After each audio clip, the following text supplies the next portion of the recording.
এই গল্প শোনাচ্ছে তো, এ তো পাড়ার একটা চারানার নেতা।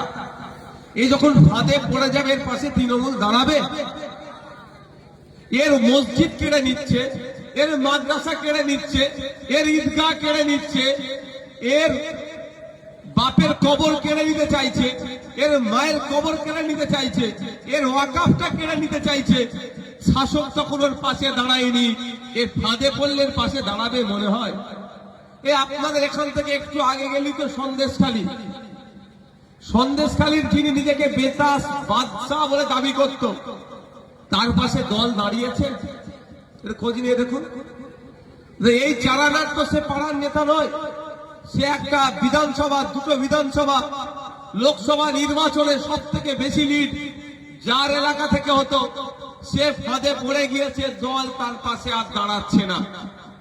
তো এই বুথের এলাকার মানুষজন যারা হিংসায় জড়াচ্ছেন, আমি আপনাদের বলবো, ফাঁদে পড়ে গেলে আপনার পাশে আর দল দাঁড়াবে না।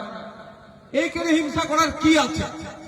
আপনাদেরকে যারা হিংসা করতে বলেছে তাদেরকে বলুন না, নওশাদ ভাই তো বিধানসভায় যায়, তা ওখানে ওনার মেরে ঠ্যাংটা ভেঙে দিতে পারছো না কেন?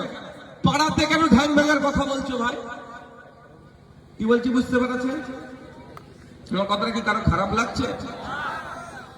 এখানে হিংসা করাচ্ছে কেন?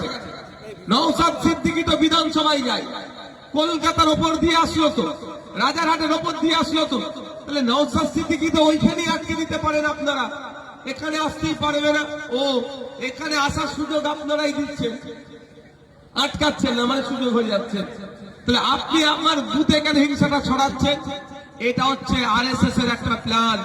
মুসলমানকে দিয়ে মুসলমানকে কাটবো, মুসলমানকে দিয়ে মুসলমানের মাথা ফাটাবো, মুসলমানকে দিয়ে মুসলমানের নামে কেস করাবো, মুসলমানকে দিয়ে মুসলমানকে ধ্বংস করব।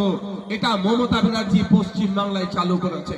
তার আমি উদাহরণ দিচ্ছি, আপনারা দেখুন ওয়েস্ট পশ্চিম বাংলার কথা, রাজনৈতিক ভাবে যত মুসলমান নেতা খুন হয়েছে, সবের পেছনে দেখুন তৃণমূল কংগ্রেসের প্রত্যক্ষ পরোক্ষ হাত আছে।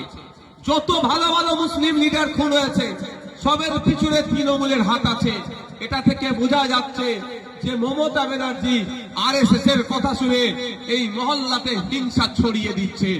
আর এখানে চারানার নেতাগুলো দাদা বলে দিয়েছে, সেই জন্য করতে হবে, ওইগুলো বোকাগুলো হিংসায় জড়িয়ে পড়ে নিজের পাড়ার মধ্যে হিংসাটাকে টেনে নিয়ে আসছে।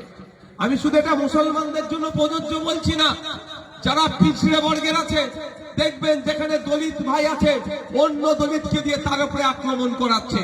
যেখানে আদিবাসী ভাই আছে, অন্য আদিবাসীকে দিয়ে তার উপরে আক্রমণ করাচ্ছে।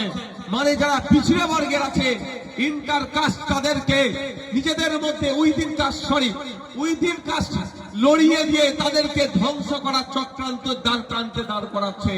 তাই আপনাদের বলবো, হিংসা করছেন, একটু চোখ কান খুলে চলুন, যে আজকে আপনার বিপদে আপনার জোড়া ফুল দাঁড়ায়নি, আপনার বাপের কবরটা, আপনার পূর্বপুরুষে রেখে যাওয়া মসজিদটা, ঈদগাহটা, ওয়াকফ সম্পত্তিটা বাঁচানোর জন্য যাদেরকে আপনারা আক্রমণ করছেন, কর্কশ ভাষায় কথা বলছেন, সেই নওশাদ সিদ্দিকী, পিয়ারুল, মুসা ভাই, কুতুব ভাই থেকে শুরু করে আমরাই আটকানোর চেষ্টা করছি, আমরাই লড়াই করছি।